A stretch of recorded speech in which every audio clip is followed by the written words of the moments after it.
Plumbing fitting. Number 1, PVC pipes. Number 2, coupler. Number 3, elbow 90 degree. 4, elbow 45. Number 5, reducing elbow.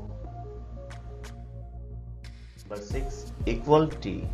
Number 7, reducing T. Number 8, cross T.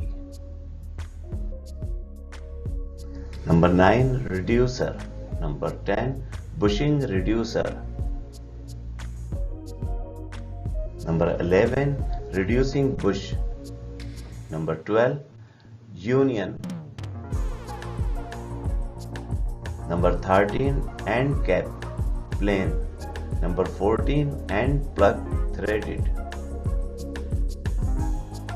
Number 15, male adapter plastic threaded, MAPT. Number 16, female adapter plastic threaded, FAPT. Number 17, female threaded elbow brass insert.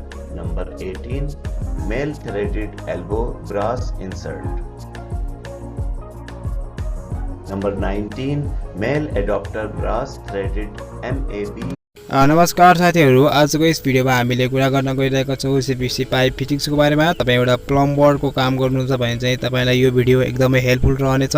तपाईहरुले सिक्दै हुनुहुन्छ प्लम्बिङको काम भने चाहिँ please यो भिडियोलाई नछुटाइकिन सुरुबाट अन्तिमसम्म हेरेर साथ दिनु होला र केही कुराहरु बुझ्नु भएको छैन भने चाहिँ प्लिज कमेन्ट गरेर साथ दिनु होला भन्न चाहे।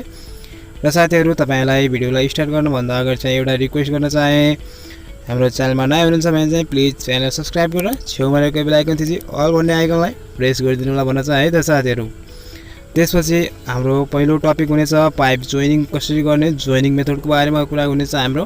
त्यसपछि हाम्रो टपिक हुनेछ पाइप फिटिङ्सको बारेमा। आउनु साथीहरु, पहिलो टपिकको बारेमा कुरा गरौँ, पाइप कटिङ है त। पाइप कटिङ कसरी, यो चाहिँ पाइप हामीले सबभन्दा पहिला पाइप नापेर तपाईले पाइप कटरको सहायताले कटिङ गर्नुपर्ने हुन्छ। त्यसपछि पाइप कटिङ गरिसकेपछि हाम्रो पाइपलाई जोइनिङ प्रिपरेसन गर्नुपर्ने हुन्छ। तपाईले पाइपलाई ट्याक्क त्यसमा टी फिमेल टी हुन्छ अथवा टी हुन्छ केसमा हुन्छ लगाएर तपाईले प्रिपरेसन तयारी गर्नुपर्ने हुन्छ जोइनिङको लागि। त्यसपछि तपाईले गर्नुपर्ने हुन्छ सोल्भिङ सिमेन्ट एप्लाइङ है त। एप्लाइङ सोल्भिङ सिमेन्ट, तपाईले सोल्भिङ सिमेन्ट तपाईले लगाउन चाहेको टी अथवा चित्रमा देखाएको जस्तै यल अथवा के छ तपाई थिम त्यो त्यसमा लगाएर राम्रोसँग सोल्भिङ सिमेन्ट लगाएर एप्लाई गर्न सक्नुहुन्छ। त्यसपछि तपाईले के गर्नु पर्यो,